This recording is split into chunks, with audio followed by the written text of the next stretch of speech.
नहमदहु व नुसल्ली व नुसल्लिम अला रसूलिहिन नबील करीम। नाजरीन, अस्सलामु अलैकुम व रहमतुल्लाहि व बरकातुहू।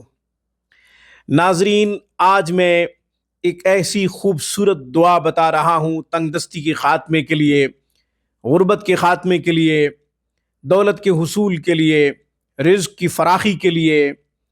मैं इस दुआ को पढ़कर ख़ुद भी बहुत खुश हुआ हूँ, क्योंकि इस दुआ के अंदर इसमें आज़म है, अल्लाह ताला का मुबारक इस्म है और इसमें ज़ात है। ये दुआ वो है जिसको आप 7 मरतबा हर नमाज के बाद पढ़ेंगे तो न सिर्फ आप ज़िंदगी में कभी किसी के मोहताज नहीं होंगे, बल्कि आपकी 7 नस्लें भी रिज़्क़ के हवाले से परेशान नहीं होंगी, गुर्बत का शिकार नहीं होंगी, तंगदस्ती का शिकार नहीं होंगी। अल्लाह ताला आपकी नस्लों को भी बेबहा रिज़्क़ अता करेगा। आप अगर इस दुआ को बाकायदगी के साथ पढ़ते रहेंगे, हर नमाज के बाद पढ़ते रहेंगे, अल्लाह ताला बहुत खुश होगा, क्योंकि इसके अल्फाज बहुत अच्छे हैं। अल्लाह ताला से मांगने का तरीका जो सालेहीन ने हमें बताया है, हम अगर उस तरीके से मांगेंगे तो अल्लाह बहुत खुश होता है, क्योंकि उस शाख को अल्लाह ताला के ख़जानों से लेना आता है। आशिक जानते हैं कि अपने रब को कैसे मनाना है, उससे कैसे लेना है, उसकी रहमत को कैसे अपनी तरफ मुतवज्जे करना है। वो दुआ कौन सी है, आगे चल के इंशाअल्लाह दुआ पढ़ के भी बताता हूँ और तादाद भी बताता हूँ। इंशाअल्लाह उसका तर्जमा भी जिक्र करूँगा, क्योंकि मेरी फीलिंग्स, मेरे जज्बात खुद मैं जानता हूँ कि इस दुआ को पढ़ने से मुझे कितनी खुशी होगी। इससे पहले कि अमल बताऊं, वो दुआ बताऊं, हमेशा की तरह दरख्वास्त करूंगा कि आप खुद भी कुरान करीम पढ़ें, अपने बच्चों को भी सही हरूफ के साथ कुरान पढ़ाएं। कुरान करीम की एक आयत मुबारक का पढ़ना 100 रकात नफिल पढ़ने से ज़्यादा अफजल है। इल्म का एक बाब सीखना 1000 रकात नफिल पढ़ने से ज़्यादा अफजल है। अपनी दुनिया संवारें, आखिरत संवारें, अपने बच्चों की दुनिया और आखिरत संवारें। अपने बच्चों को कुरान की खूब तालीम दीजिए, क्योंकि वो आपके लिए सदक़ा जारिया हैं। जब वो नेक आमाल करेंगे तो आप जब दुनिया में नहीं होंगे तो आपको सवाब पहुंचता रहेगा, आपका नेकियों वाला खाता खुला रहेगा। ऑनलाइन क्लासेस के लिए, इलाज मुआलजा के लिए आप हमसे राब्ता कर सकते हैं।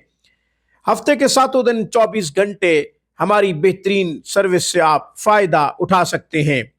अब मैं वो दुआ पढ़ देता हूँ जिसमें इसमें आज़म है और 3 मरतबा इसमें ज़ात को बार बार पढ़ा गया है, यानी 3 मरतबा इसमें आज़म को पढ़ा गया है। तो यूं समझें कि बार बार पढ़ा गया है। जब बच्चा अपनी अम्मी से कोई चीज़ मांगता है या अपने बाप से कोई चीज़ मांगता है, पहली मरतबा कहता है कि अम्मी मुझे दूध दे दे, अम्मी तवज्जो ना भी करे, जब दूसरी मरतबा कहता है कि अम्मी मुझे दूध दे दे, मुतवज्जे हो जाती है। तीसरी मरतबा वो काम छोड़कर दूध देती है, काम छोड़कर अपने बच्चे की जरूरत, अपने बच्चे की हाजत पूरी करती है। इस दुआ में भी इसमें ज़ात से अल्लाह ताला को जो पुकारा गया है, इसमें ज़ात से अल्लाह ताला को मुतवज्जे किया गया है। वो अल्लाह जो पूरी कायनात की माओं से ज्यादा मोहब्बत करता है, वो अपनी रहमत के दरवाजे हमारे लिए क्यों नहीं खोलेगा। जबकि हदीस में आता है कि जूते का तस्मा जो टूटे तो भी रब से मांगो। मैं वो दुआ पढ़ रहा हूं। इस दुआ को 7 मरतबा पढ़ना है, हर नमाज के बाद पढ़ना है।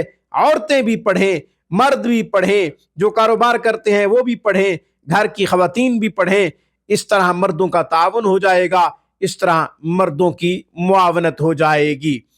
या अल्लाह या अल्लाह या अल्लाह, या रब्बु या रब्बु या रब्ब, या हय्यु या कय्यूम, या ज़ल जलाली वल इकराम, अस्अलुका बिस्मिकल अज़ीमिल अअज़मी अन तरज़ुक़नी रिज़्क़न वासिअन हलालन तय्यिबा बिरहमतिका या अरहमर राहिमीन।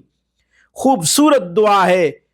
तर्जमा बहुत अच्छा है इसका। ए अल्लाह, ए अल्लाह, ए अल्लाह, ए मेरा रब, ए मेरा रब, ए मेरा रब, ए जिंदा व कायम रहने वाले, ए बुजुर्गी वाले, ए जलाल वाले अल्लाह, میں تیرے اسم اعظم کے واسطے سے تجھ سے سوال کرتا ہوں، مجھے حلال رزق، پاک رزق عطا فرما اپنی رحمت کے ساتھ، اے رحم کرنے والے اللہ۔